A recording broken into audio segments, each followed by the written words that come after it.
Não é exatamente uma situação nova.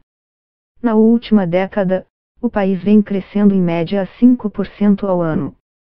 O ciclo, que já foi chamado de milagre econômico boliviano, começou em 2006, quando Evo Morales chegou ao poder. Uma das primeiras e principais medidas do presidente, que tenta se reeleger neste domingo para um quarto mandato, foi a nacionalização do petróleo e do gás natural.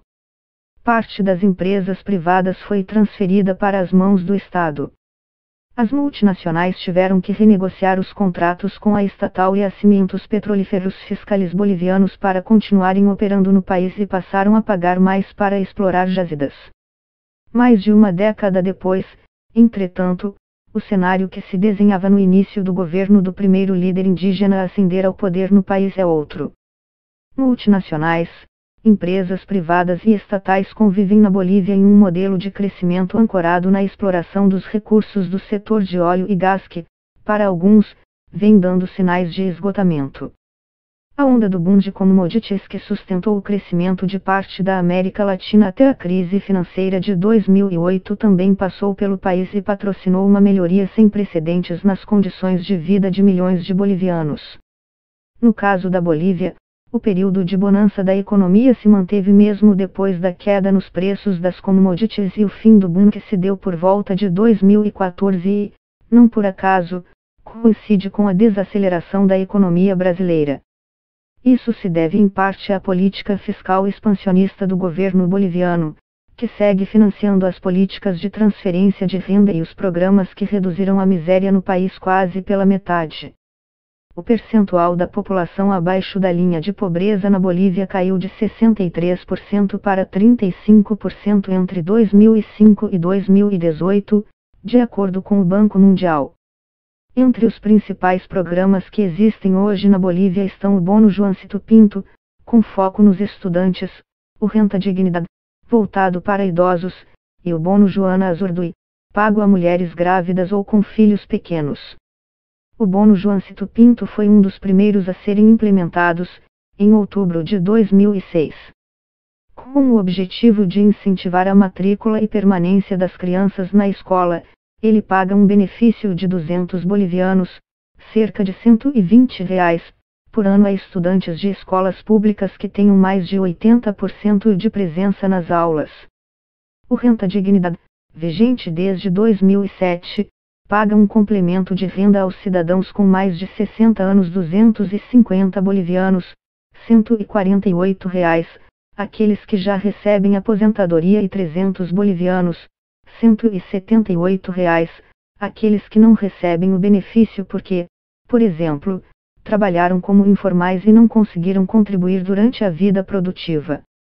É financiado a partir da arrecadação de um imposto cobrado sobre os recursos de óleo e gás, o imposto direto aos hidrocarburos, e de dividendos de empresas públicas.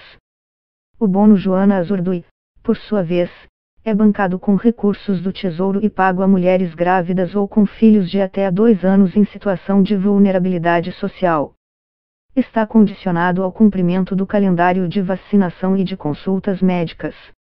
O programa foi lançado em abril de 2009, meses depois de uma missão boliviana visitar o Brasil para conhecer a experiência do Bolsa Família.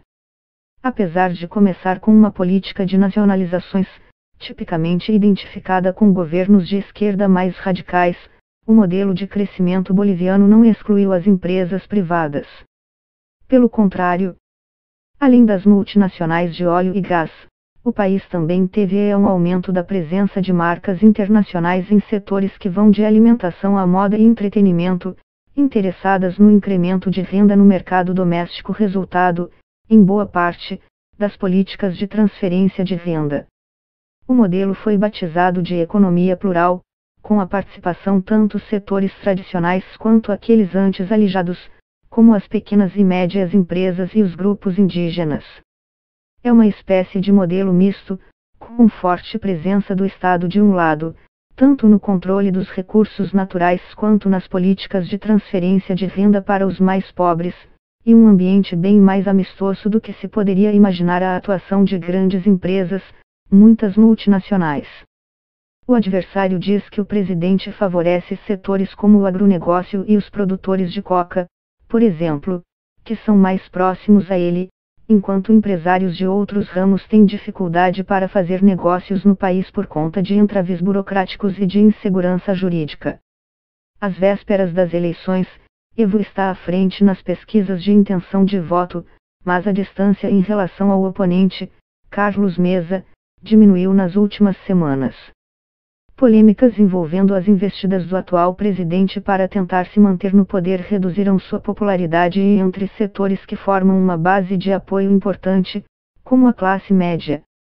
O pano de fundo para a situação política atual do presidente remonta a 2009, quando o país promulgou uma nova Constituição, aprovada em um referendo popular, que permite a ele se reeleger 2 vezes, o que aconteceu em 2010 e 2014. Em 2016, seus correligionários tentaram mudar a Constituição para permitir que concorresse a um 4º mandato em 2019 e o projeto não previa limites para a reeleição de um presidente. A proposta foi rejeitada pela maioria dos eleitores por uma margem estreita, configurando a primeira grande derrota eleitoral de Morales em uma década. Ainda assim, o presidente recorreu à Suprema Corte, posteriormente, ao Tribunal Superior Eleitoral, TSE, que deram sinal verde para sua 4ª candidatura, sob forte protesto da oposição e de vários setores da sociedade boliviana. O último tema foi bastante discutido em meados deste ano, no auge das queimadas na Amazônia. Em julho, o governo boliviano ampliou as áreas em que agricultores podem fazer queimadas controladas de 5 para 20 hectares. Morales foi criticado por líderes indígenas e ambientalistas, que acusaram sua administração de aprovar leis para anistiar desmatadores e promover a expansão da fronteira agrícola. O presidente disse na época que o controle das queimadas era importante, mas argumentou, de que vão viver as pequenas famílias, os pequenos produtores sem o chaqueu. Em 13 anos de governo, Morales conseguiu manter o nível de crescimento da Bolívia e controlar a inflação, que vem desacelerando e ficou perto de 2% em 2018. O desempenho de alguns indicadores, entretanto, acenderão um sinal de alerta. Um deles são as contas públicas, que estão no vermelho desde 2014 e vêm se deteriorando. Em 2018, o déficit chegou a 8,3% do PIB. Para efeito de comparação, no Brasil, o déficit foi de 1,7% do PIB no mesmo período. Os recursos vindos da exploração de commodities como o gás natural, que responde por 32% dos embarques, têm diminuído, com a recuada dos preços e a desaceleração de parceiros importantes como o Brasil e a Argentina. Os dois países compram cerca de 1/3 de tudo o que a Bolívia vende ao exterior. O governo tem tentado diversificar a economia com a exploração de recursos como o estanho e o cultivo de soja, além de ensaiar a exploração das jazidas de lítio na região do Salar do Uyuni. Mas não tem sido suficiente para reverter a tendência. Como tem mantido seu nível de gastos, o endividamento também vem crescendo. Passou de 36,8% do PIB em 2008 para 53,8% em 2018, nível ainda inferior ao de vizinhos como o Brasil, que chegou a 80% do PIB neste ano.